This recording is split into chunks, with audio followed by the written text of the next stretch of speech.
Hello दोस्तों, तो स्वागत है आपका अपने चैनल क्रैक कोडिंग में। तो दोस्तों आज हम पढ़ने जा रहे हैं लैम्डा एक्सप्रेशन, जो कि जावा 8 का बहुत ही इंपॉर्टेंट फीचर है। तो दोस्तों चलिए चलते हैं। तो लैम्डा एक्सप्रेशन क्या होता है? Lambda expression is an anonymous function with no name without return type, जिसका कोई भी नाम नहीं होता है और उसका कोई भी रिटर्न टाइप नहीं होता है, विदाउट एक्सेस मॉडिफायर, और इसका कोई भी एक्सेस मॉडिफायर भी नहीं होता है। Enable functional programming in Java. By using lambda expression हम फंक्शनल प्रोग्रामिंग अपनी जावा में इंट्रोड्यूस कर सकते हैं। ठीक है, तो दोस्तों चलिए चलते हैं। उसके पहले हम लोग देखते हैं कि नॉर्मल मेथड क्या होता है। तो दोस्तों नॉर्मल मेथड में क्या होता है, नॉर्मल फंक्शन में क्या होता है? तो दोस्तों उसमें होता है हमारा एक्सेस मॉडिफायर, रिटर्न टाइप भी होता है और उसका नाम होता है। ठीक है, तो दोस्तों लैम्डा एक्सप्रेशन इससे कैसे डिफर है? तो दोस्तों लैम्डा एक्सप्रेशन क्या होता है? विदाउट नेम, तो हम लोग इसको नेम हटा देते हैं। ठीक है, और विदाउट रिटर्न टाइप, तो हम लोग इसका रिटर्न टाइप भी हटा देते हैं, और विदाउट एक्सेस मॉडिफायर, तो हम लोग इसको भी हटा देते हैं। तो लैम्डा एक्सप्रेशन बनाने के लिए बस हमें एक चीज़ यहाँ पे लगाना पड़ेगा, एरो एरो सिंबल। ठीक है, और हम लोगों को यहाँ पे एंड में सेमी कोलन लगाना पड़ेगा। तो ये बन गया हमारा लैम्डा एक्सप्रेशन। तो दोस्तों लैम्डा एक्सप्रेशन के द्वारा हम लोग अपने कोड को बहुत ही कंसाइज बना सकते हैं। और लैम्डा एक्सप्रेशन का एक और यूज होता है, वो है रीडेबिलिटी को बढ़ाना। ठीक है, लैम्डा एक्सप्रेशन का यूज करके हम अपने प्रोग्राम की रीडेबिलिटी को बढ़ा सकते हैं। तो चलिए इसका हम लोग प्रैक्टिकल भी करके देख लेते हैं कि एक्लिप्स में हम लोग चलते हैं अपने कि और देखते हैं कि लैम्डा एक्सप्रेशन के थ्रू हम लोग कैसे इंप्लीमेंट करते हैं फंक्शनल इंटरफेस को, और लैम्डा एक्सप्रेशन क्यों इंट्रोड्यूस किया गया है जावा 8 में। ठीक है, इंटरफेस बनाते हैं। ठीक है, फंक्शनल इंटरफेस बना लेते हैं हम लोग। ठीक है, ठीक है, इसका नाम हम लोग रख लेते हैं फंक्शनल इंटरफेस का फन इंटर नाम से। ओके, ये हमारा फंक्शनल इंटरफेस हो गया। ओके, ठीक है, ये हमारा फंक्शनल इंटरफेस है। अगर फंक्शनल इंटरफेस आपने नहीं पढ़ा तो मैंने इसके पहले ही वाले वीडियो में फंक्शनल इंटरफेस पढ़ाया है, अगर वहाँ से आप जाके फंक्शनल इंटरफेस के बारे में पढ़ सकते हैं। मैंने बहुत ही क्लियर वे में बताया है। तो दोस्तों फंक्शनल इंटरफेस को हम लोग एनोटेशन लगा लेते हैं, फंक्शनल इंटरफेस एनोटेशन। ठीक है, अब फंक्शनल इंटरफेस बेसिकली क्या होता है, जिसमें हम लोग केवल एक ही एब्स्ट्रैक्ट मेथड दे सकते हैं। वाइड, इसमें हम लोग ने बना लिया M1, ये हमारा ठीक है फंक्शनल इंटरफेस बन गया। अब चलिए इसको इम्प्लीमेंटेशन हम लोग पहले देखते हैं कि हम लोग जावा 8 से पहले इसका इम्प्लीमेंटेशन कैसे करते हैं। तो चलिए उसके लिए हम लोग बना लेते हैं एक क्लास, जो कि हमारी टेस्ट नेम से बन जाएगी। ठीक है, पब्लिक स्टैटिक वॉइड में हम लोग ले लेते हैं। ठीक है, तो दोस्तों ये हम लोगों की टेस्ट क्लास बन गई है, इसमें ही हम लोग फंक्शनल इंटरफेस को देखेंगे। तो फंक्शनल इंटरफेस एक और हम लोग क्लास बना लेते हैं जो फंक्शनल इंटरफेस को इनहेरिट करेगी। ठीक है दोस्तों, फन इम्पल नाम से हम लोग मेथड बना लेते हैं, सॉरी क्लास बना लेते हैं, जो कि ठीक है दोस्तों ये। अब इसमें हम लोग ये इम्प्लीमेंट करेगी हमारे फन इंटर को। ठीक है, तो दोस्तों ये देखिए रेड लाइन आ गई है। इसका मतलब ये है कि हम लोगों को इम्प्लीमेंटेशन देना है जो कि उस मेथड का जो कि फन इंटर में डिक्लेयर है। ठीक है, तो हम लोग यहीं से ऐड अनइम्प्लीमेंटेड मेथड कर लेते हैं। ये देखिए ओवरराइड आ गया है। अब हम लोग इसमें दे देते हैं, सिस आउट कर लेते हैं direct. Okay, this is implementation.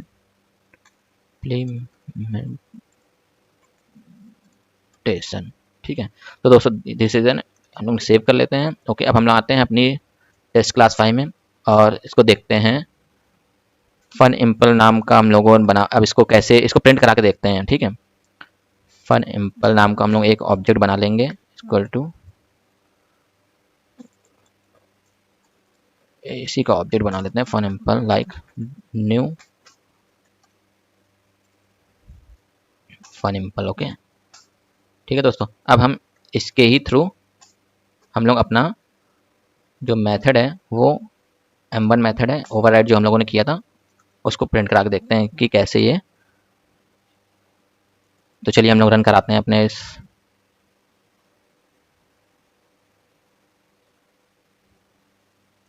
Test dot जावा। तो चलिए हम लोग रन कराते हैं दोस्तों।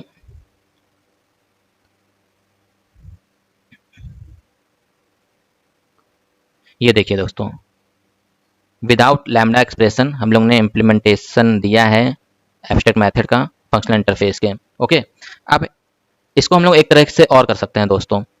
इसका हम लोग ये क्लास ना यूज़ करके, फन इम्पल क्लास ना यूज़ करके हम लोग डायरेक्ट इम्प्लीमेंटेशन दे सकते हैं यहाँ पर ही बाय यूजिंग एनोनिमस क्लास। ठीक है, तो चलिए हम लोग देखते हैं। तो हम लोग फन इंटर का इंटरफेस है, इसका एक ऑब्जेक्ट बना लेते हैं।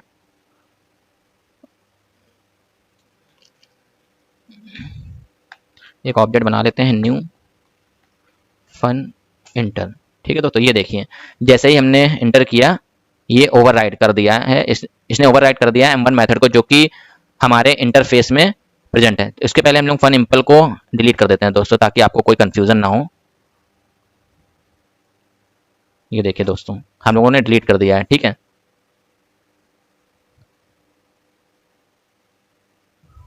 इसको हम लोग सेव करते हैं। ठीक है, हाँ देखिए चली गई है, कोई एरर नहीं आ रही है इसमें। ठीक, अब हम लोग ने इसको ओवरराइड कर दिया है दोस्तों।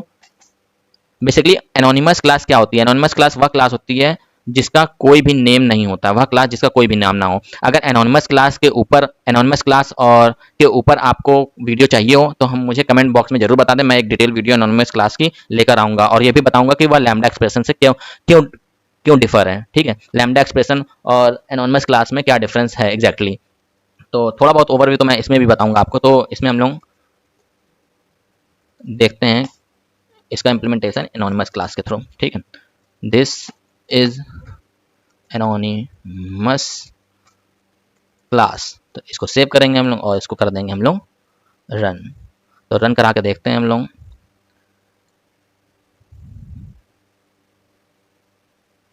ओके सॉरी दोस्तों, इसको हम लोगों को कॉल भी तो करना पड़ेगा, कॉल तो मैंने किया ही नहीं है। तो obj.m1 ओके, इसको सेव कर देंगे। अब हम लोग इसको अब हम लोग इसको रन करा के देखते हैं। ये देखिए दोस्तों दिस इज एनोनिमस क्लास, ये प्रिंट हो गया। तो विदाउट कोई क्लास अलग से बनाए हुए हम लोग इस फंक्शनल इंटरफेस का या कोई भी इंटरफेस का इम्प्लीमेंटेशन इसी क्लास में हम लोग दे सकते हैं। अब दोस्तों एनोनिमस क्लास का इम्प्लीमेंटेशन तो देख लिया हम लोगों ने। अब हम लोग देखते हैं फंक्शनल इंटरफेस का में लैम्डा एक्सप्रेशन को कैसे इन्वोक करते हैं। ओके, तो चलिए हम लोग देखते हैं। तो इसको हम लोग करते हैं कमेंट आउट। तो इसको हम लोगों ने कर दिया कमेंट आउट। ओके, हम लोग यहाँ देखते हैं कैसे हम लोग लैम्डा एक्सप्रेशन के थ्रू इम्प्लीमेंटेशन देंगे। ठीक है, तो हम लोग कर लेते हैं fun inter equal to lambda expression देना है। तो हम लोगों ने क्या पढ़ा था? लैम्डा एक्सप्रेशन विदाउट नेम होता है, सिर्फ ये ब्रैकेट होता है, उसके बाद एक arrow and then curly braces और सेमीकोलन कोलन, ये हमारा होता है लैम्डा एक्सप्रेशन। तो अब हम लोग देखते हैं इसका इम्प्लीमेंटेशन सिस आउट कर लेते हैं हम लोगों ने। यहाँ देखते हैं दिस इज लैम्डा एक्सप्रेशन। ठीक है दोस्तों, इसको हम लोग कर लेते हैं सेव।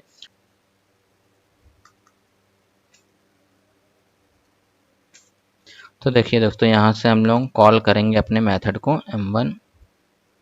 ठीक है, ये हम लोगों ने कॉल कर लिया। अब देखते हैं कि ये प्रिंट होता है या नहीं होता है। ठीक है, तो चलिए हम लोग रन करा लेते हैं अपने एप्लीकेशन को। दिस इज लैम्डा एक्सप्रेशन, ये देखिए दोस्तों। ठीक है, तो ऐसे इम्प्लीमेंट करते हैं लैम्डा एक्सप्रेशन को। तो दोस्तों चलिए जानते हैं कि लैम्डा एक्सप्रेशन जो है वो फंक्शनल इंटरफेस के साथ ही क्यों काम करता है और दूसरे इंटरफेस के साथ क्यों नहीं काम कर सकता। ठीक है, तो चलिए हम लोग देखते हैं। तो दोस्तों ये देखिए, ये हमारा है फंक्शनल इंटरफेस। ठीक है, ये हमारा फंक्शनल इंटरफेस है, इसमें केवल एक ही मेथड एब्स्ट्रैक्ट है। ठीक है, एक ही मेथड है जो कि एब्स्ट्रैक्ट है। ठीक है, अब लैम्डा एक्सप्रेशन में का यूज़ हम लोग सिर्फ फंक्शनल इंटरफेस के साथ इसलिए करते हैं कि जैसे मान लीजिए हम लोगों ने इसका किसी एक मेथड का इम्प्लीमेंटेशन दिया। ठीक है, अगर मान लीजिए यहाँ पे कोई और, तो इसमें हम लोग इसका कोई नेम नहीं होता है पहली बात तो लैम्डा एक्सप्रेशन में।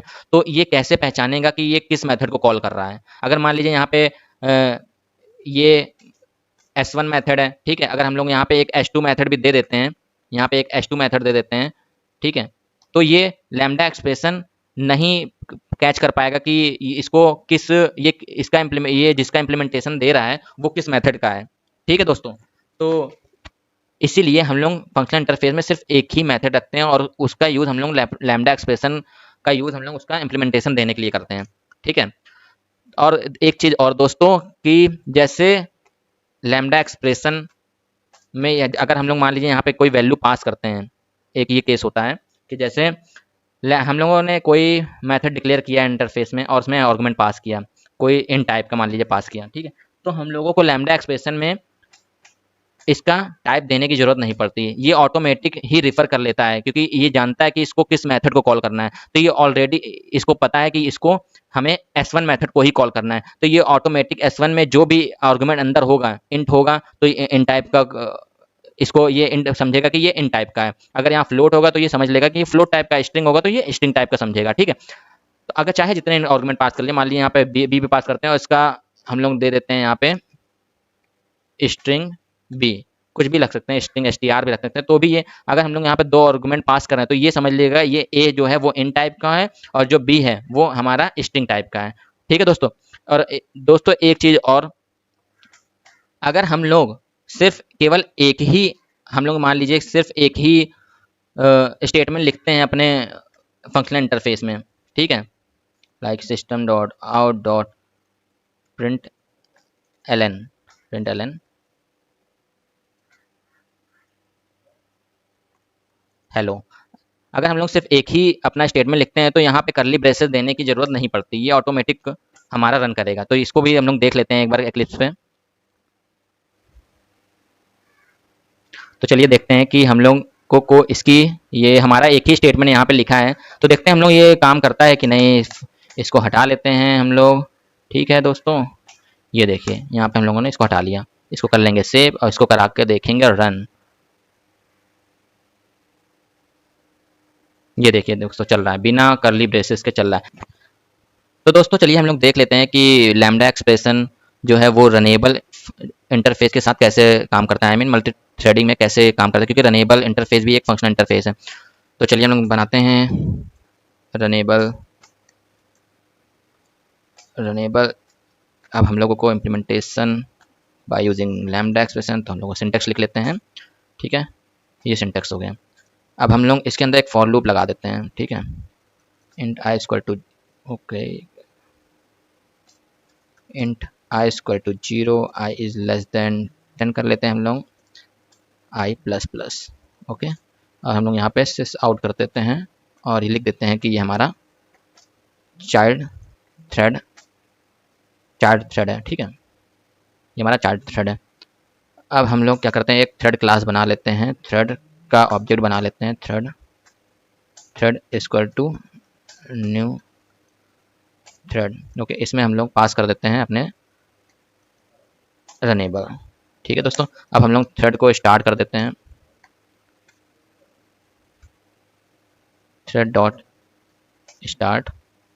ठीक है, तो ये तो हमारा जो है वो रनेबल के थ्रू चाइल्ड एक थ्रेड बन गया। लेकिन दोस्तों जो मेन होता है, हमारा मेन मेथड होता है, ये हमारा एक तरीके से हमारा पेरेंट थ्रेड है। ठीक है, तो सबसे पहले यही एग्जीक्यूट होता है। तो हम लोग एक पेरेंट थ्रेड जो होता है उसको भी हम लोग उसमें भी एक फॉर लूप लगा देते हैं। ठीक है, इक्वल टू, इसको हम लोग फॉर लूप लगाएंगे डिक्रीमेंट करते हुए। ठीक है दोस्तों, ताकि हम लोगों को ऐसे ही लगा लेते हैं हम लोग 0। ठीक है, क्योंकि हम लोग तो देंगे ही, सिस आउट में हम लोग लिख देंगे कि ये पेरेंट थ्रेड है।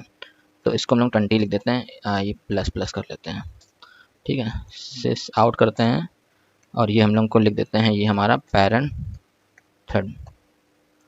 इसको हम लोग कर लेते हैं सेव। ठीक है दोस्तों, एक हमारा ये हो गया, ये हमारा लैम्डा एक्सप्रेशन के थ्रू हम लोग मल्टी थ्रेडिंग यूज़ करते हैं। ठीक है, तो एक थ्रेड ये हमारा हो गया, एक थ्रेड ये हो। चलिए हम लोग इसको रन करा के देखते हैं। ये देखिए दोस्तों, इसका जो आउटपुट आ रहा है वो अनएक्सपेक्टेड है, क्योंकि ये दोनों थ्रेड पैरेलल में चल रहे हैं, तो इसका आउटपुट जो होगा वो अनएक्सपेक्टेड ही होगा। इसको एक्सपेक्ट नहीं कर सकते हैं कि हमारा पहले चाइल्ड थ्रेड चलेगा या फिर कब पेरेंट थ्रेड चलेगा, कब चाइल्ड थ्रेड चलेगा। इसी वजह से ये इसका आंसर आ रहा है। ठीक है, तो दोस्तों ये था हमारा लैम्डा एक्सप्रेशन। अगर आपको कोई भी इससे क्वेरी हो तो कमेंट बॉक्स में हमें पूछ सकते हैं हमसे, मैं उसका आंसर ज़रूर दूंगा। और अगर आपको हमारा ये वीडियो अच्छा लगा हो तो हमारे चैनल को लाइक कर दें और सब्सक्राइब कर दें, ताकि मैं और भी वीडियोज़ लाता रहूँ आपके लिए। ठीक है, तो अभी तक के लिए दोस्तों इतना ही रखते हैं। तो धन्यवाद दोस्तों।